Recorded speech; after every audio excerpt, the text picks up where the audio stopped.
close till I get up. Time is barely on our side. I don't wanna waste what's left.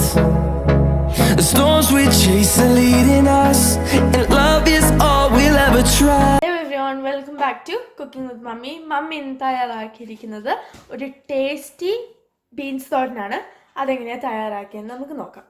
Hi friends, എല്ലാവരും സുഖമായിട്ടിരിക്കുന്നു വിശ്വസിക്കുന്നു. ഞാനും സുഖമായിട്ടിരിക്കുന്നു. ഇവിടെ ഞാനിന്ന് നിങ്ങൾക്ക് ഇവിടെ കാണിച്ചു തരാൻ പോകുന്നത്, എനിക്കിവിടെ ഒരു ചെറിയ ഗാർഡൻ ഉണ്ട്. ആ ഗാർഡനിൽ ഞാൻ കുറച്ച് ബീൻസ് ചെടി നട്ടിട്ടുണ്ട്.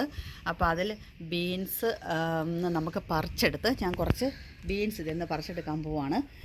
കുറേ എല്ലാം ഉണ്ടായി മൂത്ത് കിടപ്പുണ്ട്, പറിക്കാറായി കിടപ്പുണ്ട്. അപ്പം ഞാൻ അതൊക്കെ ഒന്ന് പറിച്ചെടുത്ത് നമുക്കൊരു തോരൻ വെക്കാം. ഓണക്കാലമൊക്കെ അല്ലേ, അപ്പം ഞാനൊരു തോരൻ ഉണ്ടാക്കാമെന്ന് വിചാരിച്ചു.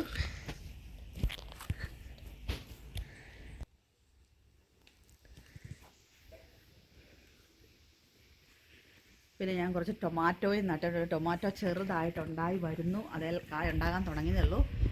അതിന് പഴുത്ത് വരണം. അപ്പോൾ നമുക്കത് പഴുത്ത് വരുമ്പോൾ നമുക്കത് പറിച്ചെടുക്കാം.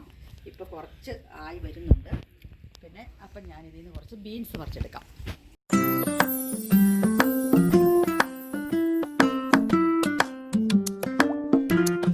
നമ്മുടെ ബീൻസ് ചെടിയിൽ ഉണ്ടായിരുന്ന ആ പാകമായ ബീൻസുകളെല്ലാം പറിച്ചെടുത്തിട്ടുണ്ട്. ഇത് റണ്ണർ ബീൻസാണ്. അപ്പോൾ ഇതൊന്ന് വാഷ് ചെയ്ത് നന്നായിട്ട് അരിഞ്ഞെടുത്ത് ചെറിയതായിട്ട് അരിഞ്ഞെടുത്ത് നമുക്കൊരു തോരനുണ്ടാക്കാം. ബീൻസ് പറിച്ചെടുത്ത ആ ബീൻസ് ഞാൻ നന്നായിട്ട് വാഷ് ചെയ്ത് ഒന്ന് ഡ്രെയിൻ ചെയ്യാനായിട്ട് വെച്ചിരിക്കുവാണ്. ഇതിനെ നമുക്ക് ചെറുതായിട്ട് അരിഞ്ഞെടുക്കാം. അപ്പം ഞാനിതൊന്ന് അരിയാൻ പോവുകയാണേ. ഇതിന് വലിയ നാരൊന്നും ഉള്ള ബീൻസ് അല്ല ഇത്, അതുകൊണ്ട് ഒട്ടും നാരില്ലാത്തതാണ്.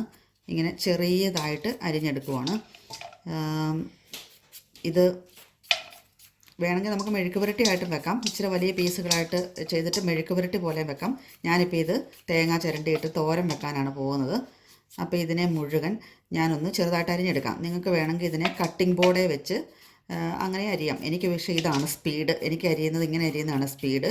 അപ്പോൾ ഞാനിതിനെ മുഴുവൻ അങ്ങനെയൊന്ന് അരിഞ്ഞെടുക്കാം. അപ്പോൾ നമ്മളുടെ ബീൻസ് നന്നായിട്ട് ചെറുതായിട്ട് അരിഞ്ഞെടുത്തിട്ടുണ്ട്. ഇനി ഇതിനുള്ളിലേക്ക് ഞാൻ ചെയ്യാം. അപ്പോൾ നമ്മളുടെ ആ ബീൻസ് മൊത്തം ഞാൻ തോരൻ വെച്ചില്ല, ഒരു പകുതിയിൽ കൂടുതലേ ഞാൻ എടുത്ത് വെച്ചുള്ളൂ. ബാക്കിയുള്ളത് അരിഞ്ഞ് ഞാനൊരു ഫ്രീസർ ബാഗിലോട്ട് മാറ്റിയിട്ടുണ്ട്. ഇത് നമുക്ക് ഫ്രീസറിൽ സൂക്ഷിക്കുവാണെങ്കിൽ ഏകദേശം ഒരു 3-4 മാസം കഴിയുമ്പോൾ പോലും ഇത് നല്ല ഒരു കുഴപ്പമില്ലാതെ നമുക്ക് നല്ല ഫ്രഷ് ബീൻസ് തോരൻ കൂട്ടുന്ന പോലെ തന്നെ കൂട്ടാൻ പറ്റും. അപ്പം ഞാനിങ്ങനെ മിച്ചമുള്ളത് അരിഞ്ഞ് എല്ലാ വർഷവും വെക്കുന്നതാണ്. അതിപ്പോൾ നിങ്ങളെയും കൂടെ ഒന്ന് കാണിക്കാമെന്ന് ഓർത്തു. അപ്പോൾ ഇത് ഫ്രീസർ ബാഗിൽ സൂക്ഷിച്ച് വെക്കാൻ പോവാം. എടുത്ത് വെച്ചിരിക്കുന്നതാണ്. അത് ഇതിനുള്ളിലേക്ക് ആഡ് ചെയ്യുവാണേ. അത് ആഡ് ചെയ്തു. പിന്നെ ഒരു 5 പച്ചമുളകും ഒരു 2 തണ്ട് കരിയാപ്പിലയും കൂടെ ചെറുതായിട്ട് അരിഞ്ഞ് വെച്ചിരിക്കുന്നതാണ്, അതും ആഡ് ചെയ്തു. പിന്നെ ഇനിയുള്ളത് ഒരു 3 സബോള, മീഡിയം സൈസ് സബോള അരിഞ്ഞ് വെച്ചിട്ടുണ്ട്, അതും ആഡ് ചെയ്തു. ഇനി ഇതിനൊരു അര സ്പൂൺ ഇത് ടേബിൾ സ്പൂണാണ്, അതിന് അര സ്പൂണോളം ഉപ്പിട്ട് എടുക്കും. പിന്നെ നമുക്ക് ഉപ്പ് പിന്നെ നോക്കിയിട്ടിടാം. ഇനി ഞാൻ ചെയ്യുന്ന ഇതെല്ലാം കൂടെ കൂടി തോരൻ എപ്പോഴും നമ്മൾ വെക്കുമ്പം എല്ലാം കൂടെ ഒന്ന് കൂട്ടി തിരുമ്മി ഒരു 10 മിനിറ്റ് വെക്കുവാണെങ്കിൽ ആ തോരനൊരു പ്രത്യേക ടേസ്റ്റ് ആയിരിക്കും. അപ്പോൾ നിങ്ങളും അങ്ങനെ ഒക്കെ ചെയ്യാൻ ശ്രമിക്കുക, സമയമുണ്ടെങ്കിൽ. അല്ല ചുമ്മാ ഇട്ടാലും കുഴപ്പമില്ല, പക്ഷേ ഇങ്ങനെ ചെയ്യുന്നതാണ് തോരൻ എപ്പോഴും നല്ലൊരു ടേസ്റ്റ് വരും. ഞാനിതെല്ലാം കൂടെ നന്നായിട്ട് കൂട്ടി തിരുമ്മി ഞാനൊരു 10 മിനിറ്റ് വെക്കും. ഇനി സമയമില്ലെങ്കിൽ വെച്ചില്ലെങ്കിൽ സാരമില്ല, വെക്കുവാണെങ്കിൽ ഒന്നും കൂടെ നല്ലതാണ്. അപ്പോൾ നമ്മളെ ഒരു പാൻ അടുപ്പിലോട്ട് വെച്ച് ഞാൻ എണ്ണ ഒഴിച്ചിട്ടുണ്ട്. വെളിച്ചെണ്ണയാണ് ഒഴിച്ചിരിക്കുന്നത്. വെളിച്ചെണ്ണ നല്ലപോലെ ചൂടായി. അതിലേക്ക് ഒരു സ്പൂൺ കടുക് ഇട്ട് കൊടുക്കാം. ശേഷം അതിനുള്ളിലേക്ക് 1 തണ്ട് കരിയാപ്പില ഊരിയിട്ട് കൊടുക്കുക. പിന്നെ അതിനുള്ളിലേക്ക് ഞാനിവിടെ ചെറിയ ഉള്ളി 2-3 ചെറിയ ഉള്ളി അരിഞ്ഞ് വെച്ചിരുന്നതാണ്, അത് ഇട്ട് കൊടുത്തു. ഇനി അത് നമുക്ക് നന്നായിട്ടൊന്ന് മൂപ്പിച്ചെടുക്കാം.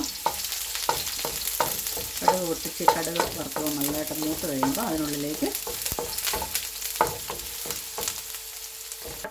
അപ്പോൾ നമ്മളെ ഉള്ളിയൊക്കെ നന്നായിട്ട് മൂത്ത് അതിനുള്ളിലേക്ക് അരിഞ്ഞ് വെച്ചിരിക്കുന്ന എല്ലാം കൂടെ തിരുമ്മി വെച്ചിരുന്ന ബീൻസ് ഞാൻ ആഡ് ചെയ്തു. ഇനി അത് നന്നായിട്ട് നമുക്കൊന്ന് ഇളക്കി കൊടുക്കാം. ഇളക്കി കൊടുത്തതിന് ശേഷം ഇത് ഞാൻ തുറന്ന് വെച്ചാണ് ചെയ്യാൻ പോകുന്നത്, മൂടി വെക്കുന്നില്ല. അപ്പോൾ അതിൻ്റെ ആ പച്ച നിറമൊക്കെ പോകാതെ തന്നെ നന്നായിട്ട് നമുക്ക് തോരൻ റെഡിയാക്കാം. ഒട്ടും വെള്ളമൊന്നും കാണത്തില്ല, വെള്ളമൊക്കെ പറ്റിച്ച് എടുക്കാം. ഇത് നല്ല ഓർഗാനിക് ആയിട്ടുള്ള ബീൻസ് തോരനാണ്. നമ്മൾ തന്നെ കുഴിച്ച് വെച്ച് നമ്മൾ അതിൻ്റെ ബീൻസൊക്കെ പറിച്ചെടുത്തൊരു തോരൻ വെക്കുമ്പോൾ അതിൻ്റെ പ്രത്യേകതയില്ലേ, അതിനൊരു പ്രത്യേക ടേസ്റ്റും ഒക്കെ ഉണ്ട്. ഒരു ഇതും ചേർക്കാതെ, വിഷങ്ങളൊന്നും ചേർക്കാതെ ഞാൻ ഈ മുട്ടയുടെ തൊണ്ടും ഉള്ളിയുടെ തൊണ്ടും അങ്ങനെയുള്ളതൊക്കെ പൊളിക്കുന്നതൊക്കെയാണ് ഇതിന് വളമായിട്ട് അതിൻ്റെ ചൂടിൽ ഇട്ട് കൊടുത്തുകൊണ്ടിരുന്നത്. അതൊക്കെ നല്ലതാണ് അങ്ങനെ. അപ്പം ശരിക്കും ഓർഗാനിക് ആയിട്ടുള്ള ബീൻസ് പയറാണിത്. അപ്പോൾ നമുക്കിതിനെ ഒന്ന് വേവിച്ചെടുക്കാം. അപ്പോൾ നമ്മളുടെ ബീൻസ് തോരൻ ഞാൻ ഏകദേശം ഒരു 10 മിനിറ്റ് മീഡിയം ഫ്ലെയിമിലിട്ട് തുറന്ന് വെച്ചാൽ ഇത് വെച്ചത്. അപ്പോൾ അതിനകത്ത് ഒട്ടും വെള്ളമൊന്നുമില്ല, ഇച്ചിരി വെള്ളം പോലെ ഉണ്ടാവും, അതിൻ്റെ ആ ജ്യൂസ് പോലെയാണ് ബീൻസിലുള്ളത്. അപ്പോൾ അതെല്ലാം നന്നായിട്ട് അങ്ങോട്ട് പറ്റി കറക്റ്റായിട്ട് വന്നിട്ടുണ്ട്. നമുക്കിതിനെ അപ്പോൾ ഒരു ബൗളിലേക്ക് മാറ്റാം. അപ്പം നമ്മുടെ ഓർഗാനിക് ബീൻസ് തോരൻ അങ്ങനെ റെഡി ആയിട്ടുണ്ട്. നമ്മളുടെ ഓർഗാനിക് ആയിട്ടുള്ള ബീൻസ് തോരൻ അങ്ങനെ റെഡി ആയിട്ടുണ്ട്. എൻ്റെ ഈ റെസിപ്പി ഇഷ്ടമായാൽ നിങ്ങൾ ട്രൈ ചെയ്യണം. എൻ്റെ അഭിപ്രായങ്ങൾ എന്നെ കമൻറ്റ് ബോക്സിലൂടെ അറിയിക്കണം. എൻ്റെ വീഡിയോ ആദ്യമായിട്ടാണ് നിങ്ങൾ കാണുന്നതെങ്കിൽ സബ്സ്ക്രൈബ് ചെയ്യാൻ മറക്കരുതേ. എന്നിട്ട് ആ സൈഡിലുള്ള കുഞ്ഞ് ബെല്ലൈക്കൺ ഒന്ന് പ്രസ് ചെയ്ത് ഓൾ എന്നുള്ള ഓപ്ഷൻ കൊടുത്താൽ എൻ്റെ പുതിയ വീഡിയോസിൻ്റെ നോട്ടിഫിക്കേഷൻസ് നിങ്ങൾക്ക് കിട്ടുന്നതായിരിക്കും. അപ്പോൾ പുതിയ റെസിപ്പികളുമായി ഞങ്ങൾ വീണ്ടും വരും. Till then bye.